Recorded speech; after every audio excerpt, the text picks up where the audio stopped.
All right, we're on part 7 of the Zero Trust Architecture document from NIST. That's going to be page 19 at the bottom, or 28 if you're going to the top of the PDF here. Let's go ahead and get started. There are different ways to implement a trust architecture. Different implementers may wish to weigh the above factors differently according to the factor's perceived importance.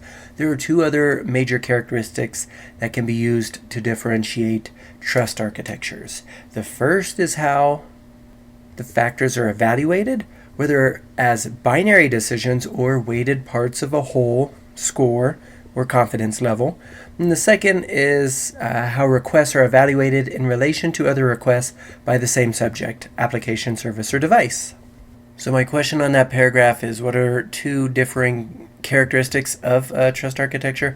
And it sounds like we could either go with an evaluating factors characteristic, or maybe go with the evaluating evaluating requests.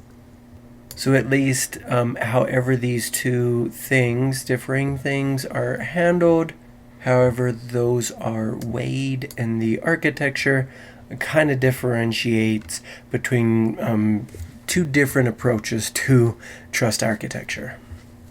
Now I'm sitting here realizing I just kept assuming TA stood for trust architecture, but we're actually talking about a trust algorithm, aren't we? My bad. And I'm not even going to re-record that because I don't think it's that big of a deal. Here's the acronym section of this document.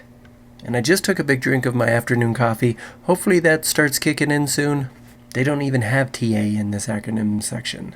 And it looks like in section 3.3 was the first time that showed up. But let's get back on course here. And in the future, I got my own little acronym list going, so maybe that'll help. So criteria versus score-based. A criteria-based trust algorithm assumes a set of qualified attributes that must be met before access is granted to a resource or an action, that is like read or write. These criteria are configured by the enterprise and should be independently configured for every resource. Access is granted or an action applied to a resource only if all the criteria are met. A score-based trust algorithm computes a confidence level based on values for every data source and enterprise-configured weights. If the score is greater than the configured threshold value for the resource, access is granted, or the action is performed.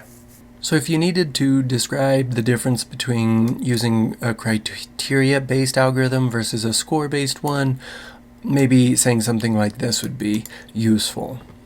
I didn't read the end of that particular paragraph where it says, otherwise the request is denied or access privileges are reduced. That's an interesting one. To me, it just makes the whole algorithm sound so much more dynamic. Now the next paragraph on trust algorithm variations, right? That's the whole section. We could talk about singular versus contextual. So a singular trust algorithm treats each request individually and does not take the subject history into consideration when making its evaluation. So maybe a jokey kind of question I'm asking here, why is a singular TA awful? And I'm saying because history matters. Else we are doomed to repeat the bad things in history. But over here they say this can allow faster evaluations, so maybe that's a justifiable reason for going with a singular one. But there is a risk that an attack can go undetected if it stays within a subject's allowed role. Now, a contextual trust algorithm takes the subject or network agent's recent history into consideration when evaluating access requests. This means the PE must maintain some state information on all subjects and applications, but may be more likely to detect an attacker using subverted credentials to access information in a pattern that is atypical of what the PE sees for the given subject. So in terms of describing a contextual trust algorithm, I just wrote this little blurb. The next part says that this also means that the policy engine must be informed of user behavior by the policy administrator. and PEPs that subjects interact with when communicating. Analysis of subject behavior can be used to provide a model of acceptable use, and deviations from this behavior could trigger additional authentication checks or resource request denials. And that right there is essentially what I said here in a more summarized version. Now they end this section with a few paragraphs, so I'll read through that pretty quickly, actually. The two factors are not always dependent on each other. It is possible to have a trust algorithm that assigns a confidence level to every subject and or device and still considers every access request independently, that is singular. However, contextual-based score-based trust algorithms would provide the ability to offer more dynamic and granular access control, since a score provides a current confidence level of the requesting account and adapts to changing factors more quickly than static policies modified by human administrators. That really just repeated things we already knew, but if I'm going to take a note and have something to take away from that paragraph, I could say trust algorithms help us avoid human administrators. Maybe change avoid to not rely on. Either way, that was kind of the point of that paragraph.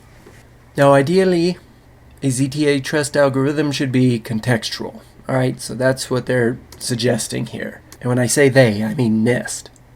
But this is not always possible with the infrastructure components available to the enterprise. A contextual trust algorithm can mitigate threats where an attacker stays close to a normal set of access requests for a compromised subject account or insider attack. It is important to balance security, usability, and cost effectiveness when defining and implementing trust algorithms, continually prompting a subject for reauthentication against behavior that is consistent with historical trends and norms for their mission, function, and role within the organization can lead to usability issues. And at the time of recording, this is a time where many people are working from home now, including many government employees. So maybe this, I don't know, you would have to look at that. But let's read their example. If an employee in the HR department of an agency normally accesses 20 to 30 employee records in a typical workday, a contextual TA may send an alert if the access requests suddenly exceed 100 records in a day. All right, that's a really good example. I imagine whether you're working from home or not, that particular number wouldn't jump in that way.